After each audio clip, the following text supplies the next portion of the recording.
Glenda Hicks, 3090 Woodthrush Drive, Memphis, Tennessee, 38134. MLGW improvement goals for 2024 at an estimated cost of $229.3 million is coming your way. Please consider these line items as you would if you were budgeting your finances for your home. While we know that there are definite needs that must be genuinely repaired and old and aged equipment that must be upgraded, we know that we must spend wisely. From 2020 to 2022, President McGowan's budget roadmap shows that $21.6 million was committed to automating and upgrading the distribution system, with another $10 million allocated in this current year. Yet we have experienced one of the most challenging years of continuous record outages with greater outage duration time.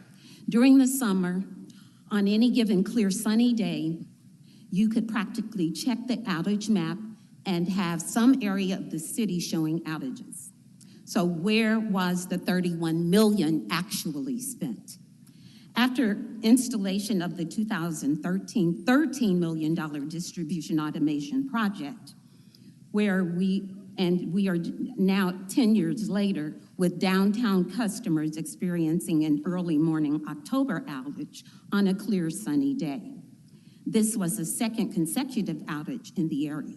I share this because City Council has continuously approved MLGW's request, but for the ratepayers.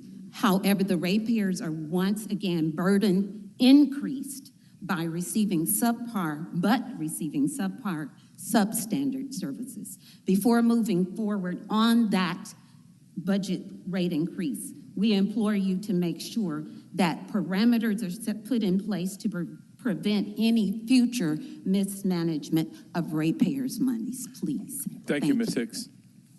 Our next comment card is from John Schumpert.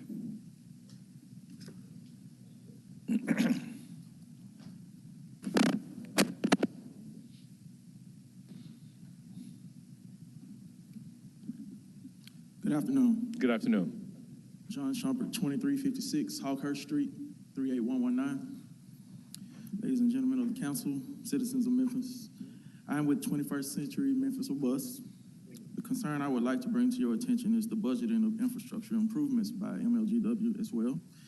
As per the 2024 fiscal budget, the $800 million approved in 2020 for the 5-year way forward, which was reset last fall to go out to 2028.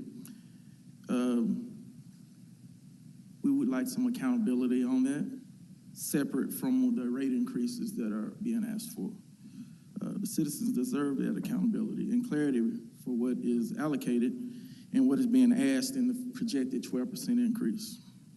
Otherwise, when will the reset dates and the new budgeting stop? Where does it end?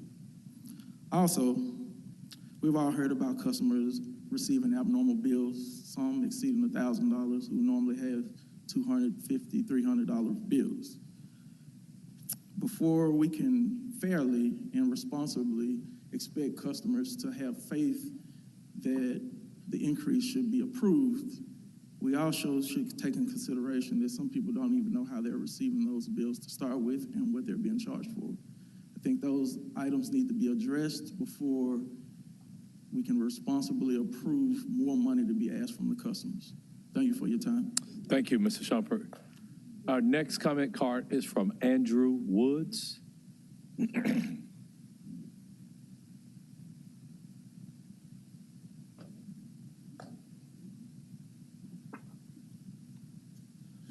Good afternoon, everyone. My name is Andrew Woods. My address is 7283 Abercrombie Lane. I'm coming to you as a concerned citizen and as a member of 21st Century or Bust. We're here to talk about MLGW, as you've heard, which during their last approved increases in January and December of 2019 and 20, our community insisted that City Council require MLGW to conduct a thorough study aimed at the reducing of operational waste. As a result, MLGW commissioned an extensive study funded by the company itself, leading to a significant reduction of 40% in customer-facing positions. This approach, in large part, the current customer service problems is facing. As a result, it is imperative that we advocate for a comprehensive and independent audit in the current context rather than a study. We should call upon the City Council to mandate a thorough audit of all contracts. This audit would provide transparency regarding allocated and utilizing funds obtained from previous rate increases. It will help us understand the path these proceeds have taken and ensure that they are being used in the best interest of our community. Such an audit should be an essential prerequisite before any consideration of approving new rate increases, establishing transparency and accountability in the decision-making process. Furthermore, a comprehensive audit of all contracts is not just about fiscal responsibility, it is also about trust within the community. By thoroughly examining how the proceeds from the previous rate increases were utilized, we demonstrate our commitment to open and honest governance. It reassures our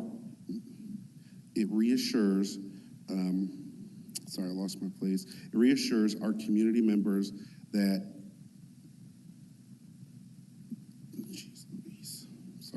that concerns are being taken seriously. This approach benefits us in the present and paves the way for a more fiscal, secure, and well-managed future for our community. Thank you. Thank you. Thank you, Mr. Woods. Our next comment card is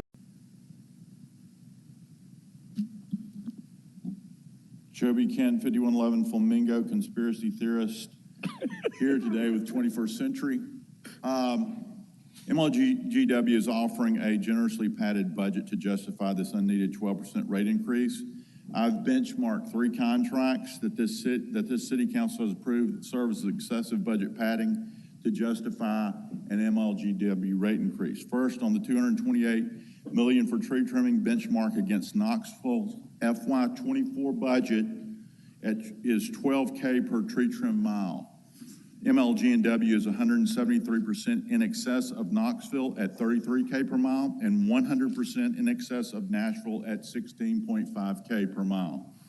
Next, benchmark against Doug McGowan's own public comments of improving customer service call center wait times from 44 minutes to now around 3 minutes. The $5 million customer service contract for FY24 is unneeded, as well as the $18 million council-approved 5-year customer service contract.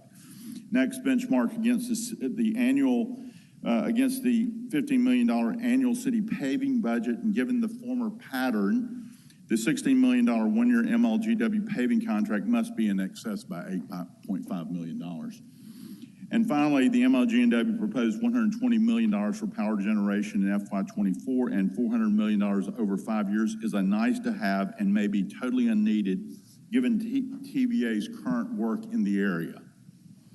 I have made the benchmark case for $156 million in budget reductions in FY24 or approximately a 77% rate decrease. As far as the over 5 years, I've made the case for a 3% rate reduction.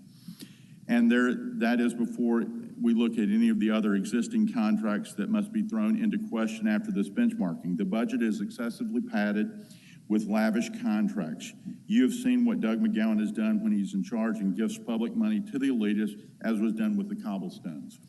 A forensic audit of MLGW external contracts is needed while rejecting this rate increase and looking for rate decreases. Thank you for your comments, Ms. Kent. Mr. Walter Brody.